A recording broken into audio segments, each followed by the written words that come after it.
Sur un terrain, dans une inhabituelle tenue de footballeuse, la députée de Galébré, Belmonde Dogo.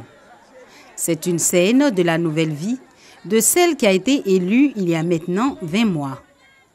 Cet après-midi-là, au stade de Galébré, elle donne le coup d'envoi d'un match entre femmes dans sa circonscription. Une de ses nombreuses activités au programme de son agenda tous les week-ends. Un agenda surchargé que cette novice découvre depuis qu'elle s'est engagée en politique. Pour moi, c'est important. Tu ne peux pas dire être un élu et puis vivre en dehors de ta population. Moi, j'aime bien me retrouver dans ma population, avec ma population. Je vis au quotidien les réalités de ma population de telle sorte que lorsqu'il y a un événement, je ne suis jamais surprise.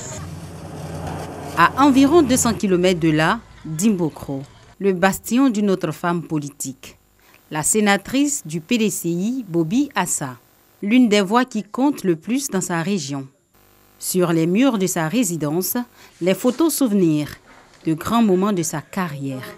J'ai eu le privilège d'avoir une audience avec Jean-Paul II. Une vie de voyage, de réunions, de congrès, pas toujours appréciée par les enfants. Ils m'ont pardonné, maintenant ils sont tous grands. Mais quand ils étaient relativement jeunes, mais toi tu es tout le temps parti. Mais enfin il fallait gérer, il fallait leur faire comprendre. Et puis il m'arrivait des fois de venir avec eux. Quand c'était les week-ends, ça leur faisait plaisir d'ailleurs. Aujourd'hui encore, elle consacre la plupart de ses week-ends à la vie du parti. Ici, elle est l'invitée d'honneur de cette rencontre de militants. En 3 décennies de carrière, elle est devenue incontournable dans ce monde d'hommes. On dit de façon triviale, une dame de fer.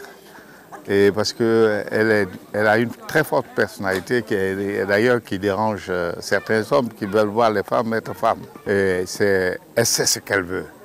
Et quand elle le veut, elle obtient.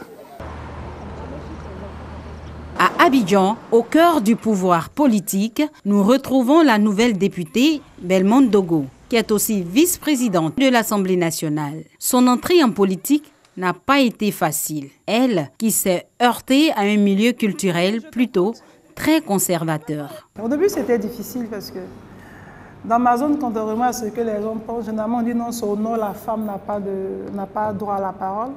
Mais chez moi, la femme n'assiste même pas aux réunions en pays BT. Ça a été très difficile d'annoncer à toute la chefferie que moi, je vais être candidate, que je compte être députée, je vais être députée. Ça a été difficile. Députée de Galébré dans le centre-ouest du pays, difficile pour celle qui est à son premier mandat de concilier engagement politique et présence familiale.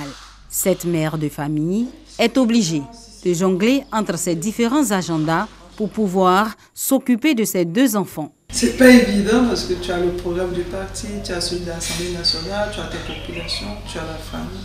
On essaie de faire des choses. Et puis voilà.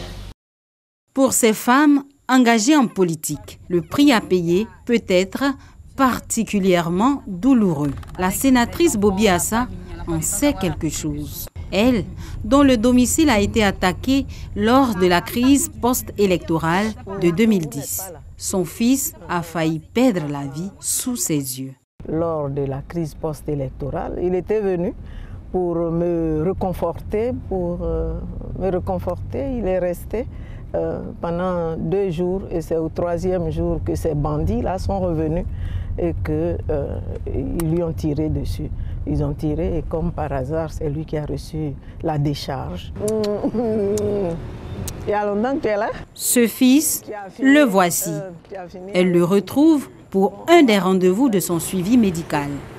Il garde encore un traumatisme de cette attaque qui visait le statut politique de sa mère. Elle a été un grand soutien pour moi. Vraiment.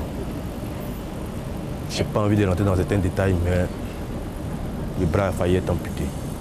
J'y pense tous les jours, franchement. Il arrive des moments où on essaie de s'évader, mais après, ça revient constamment. Pour ces 2 femmes politiques, Malgré les agendas chargés et les difficultés quotidiennes, une seule et même passion. La joie de l'engagement au service de leur communauté.